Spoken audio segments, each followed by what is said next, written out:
Dabar bus pasakojimas, arba tiksliau trumpai papasakosim su svečiu, kuris jau ne pirmą kartą yra vlogė, Aurelijum Jakavicku, apie Šnipiškes. Tai, kas buvo senai ir blogai, šiandien yra naujai ir gerai. Tai trumpai žodį duodu Aurelijui, kad jisai papasakotų apie tai, kodėl Šnipiškes yra gerai, arba galbūt kodėl Šnipiškes yra blogai.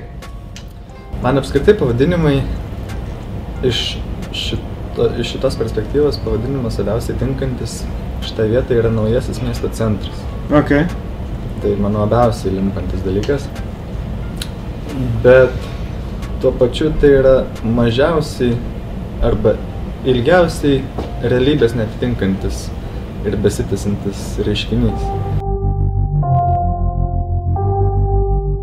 Niujorkas ir Vilnius. Tai Niujorkas yra čia, ten Niujorkas, čia yra Šanchajus.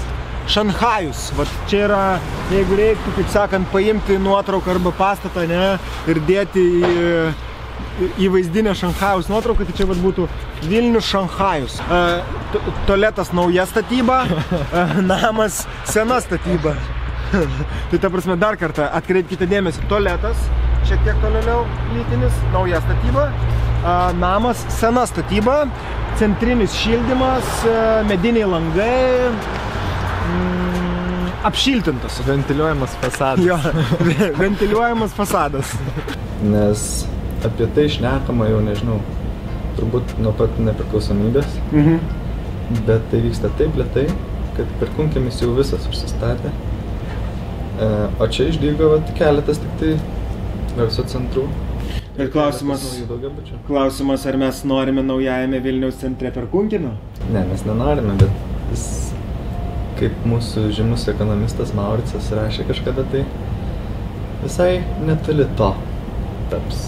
Tai tu manai, kad naujasis Vilniaus centras arba Vilnius City, kaip aš jį vadinu, arba kaip daugelis jį vadina, turėtų vystytis sparčiau? Aš norėčiau, kad tai būtų. Okay.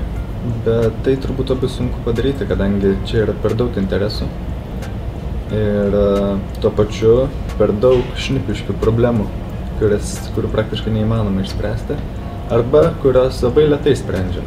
Prieš krizę jos buvo sprendžiamos dūmais. Giedraičių ir Fino gatvių kampas, čionais mano prisiminimais buvo dviračių parduotuvė.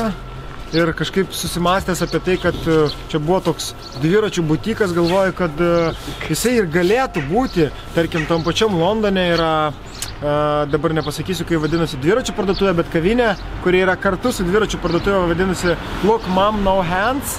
Mano vizijoje naujajam Vilniaus miesto centrui tai yra būtent tokie spotai. Šitie vat visi, kas nėra kultūros pavelde, medinukai, jie norimi labai paversti mažais arba dideliais, mažesniais, didesniais daugiabučiais ir, sutvarkyti teritoriją aplink juos. Okay. Bet čia yra daug visokiausių vidinių problemų.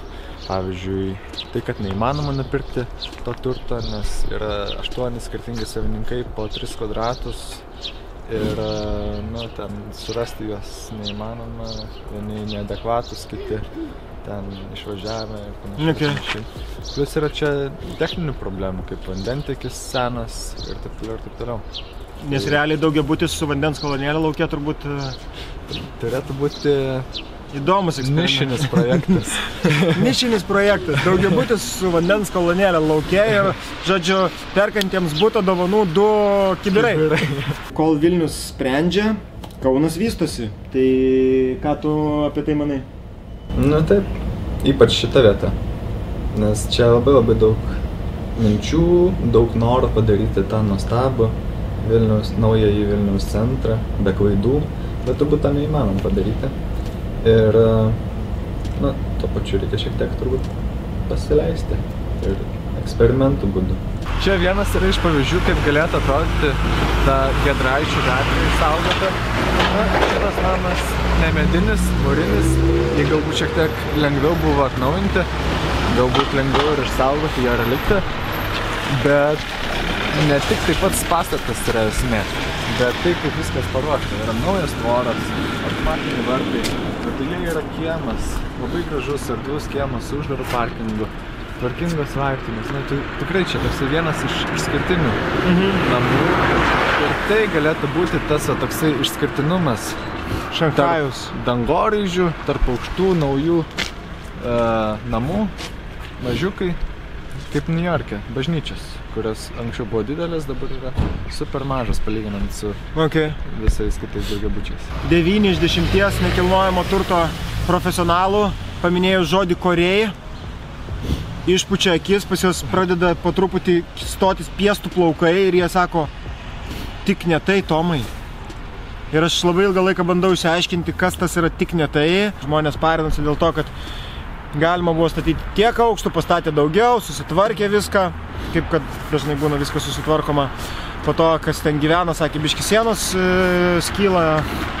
Tai čia vienas iš labiausiai gandais apipintų projektų. Korėjai, naujas tavo gyvenimo etapas. Tai klausimas ar geras. Ir šita vieta, šita gatvė, jinai žymė kultūros paveldą ir nežinau, kas čia, naujojo miesto centro pakraštys ar jau kitas rajonas. Jo, o grįžtant prie dūmų arba apskritai prie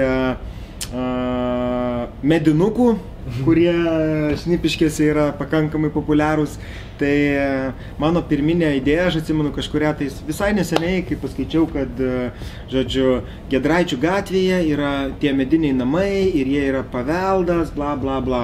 Ir aš galvoju, what the fuck? Ta prasme, koks dar paveldas kažkokios senovinės medinės trobos, tragiškus. Tada prisiminiau, kad apie Šnipiškės yra filmas. Yra sukurtas filmas apie Šnipiškės. Aš pažiūrėjęs jį, pavadinau tai nekilnojamo turto filmu. Nežinau, kam įdomu galit pažiūrėti. Pradžiai aš pagalvojau, kaip ir sakiau, what the fuck. Tada pažiūrėjau filmą, supratau, kad mieste pavadinimas yra ne iš piršto laužtas ir kad tie namai, jie realiai turi istoriją, kokie jie bebūtų. Ir, tarkim, imant kažkokį vieną ar kitą namą, aš tikrai matau tame potencialą, kad įrengti jame svečių namus, pasidomėti istoriją, galbūt įrengti kažkokią tais kavinukę, dar kažką ir tikrai jų nesudeginti. Taip. Yra tokia galimybė ir būtų žiauriai smagu, bet kultūros paveldas yra tik tai Giedraičių gatvė. O visa kita teritorija yra kažkokia tai, galbūt ten šiek tiek kultūros zona, bet šiaip tai yra viena didelė problema. Tenai ir vienas didelis chaosas.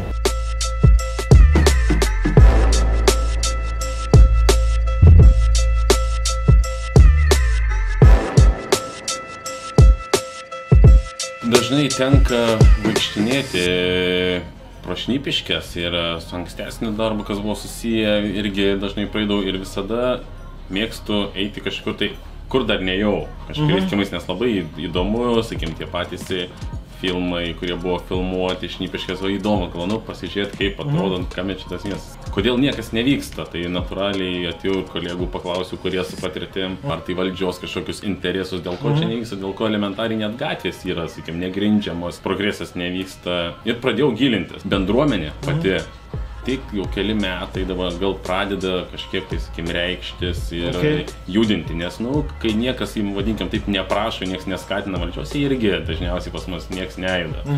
Tai šiuo metu yra pakankamai stipri bendruomenė, kuri, sakykim, bando pramušinėti kelius į tą ir jie truputėlį po biškį gyvina tą rajoną ir neleidžiama yra viduryje pačiam Šnipiškėse pačiose statyti daugiaaukštės statybos.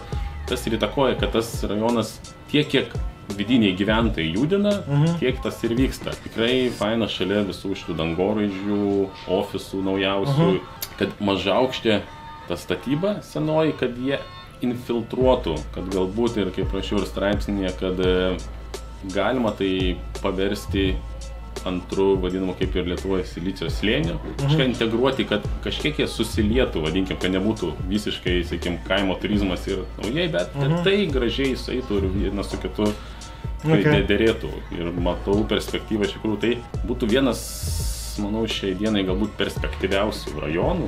Matėme, kas su Naujamiesčiu vyko, kur buvo visiškas toksai niekam neįdomus, kiek dabar išsivystęs, tai čia potencialas, manau, dar didesnis yra. Gal jo plotas mažesnis, bet potencialas yra labai didelis. Suprantu, dabar sėdėdamas šitam nuostabiam verslo centre ir didžiuliam, kuris tapo Vilniaus miesto puošmena po... Dabar palauk. Tai čia ir stovėjo tie griuvėsiai žymieji, kurie per metus nebuvo pajudinami. Tai turbūt reikia suprasti ir nekilnojamo turto vystytojus. Stovi medinukas, kuris yra, toks suklypęs, aptrešęs, kažkoks tai begriūvantis. Ir tu turi alternatyvą, arba medinukas, kaip sakant, burns in flames ir jo vietoje atsiranda smagus daugiabutukas.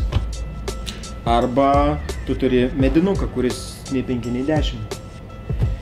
Tai šitoj vietoj tas yra suprantama, bet kultūros paveldas turbūt yra kultūros paveldas. Jie turėtų pasirūpinti tais pastatais. Bet aišku, ką tu pasirūpinsi, kai pastatas netyčia naktį užsidega. Ne, tai jie negali pasirūpinti, jie gali tik įpareigoti jų savininkus pasirūpinti. O savininkai dažniausiai yra senieji, tas reliktas Šanchajaus. Ir jie tiesiog neturi galimybės.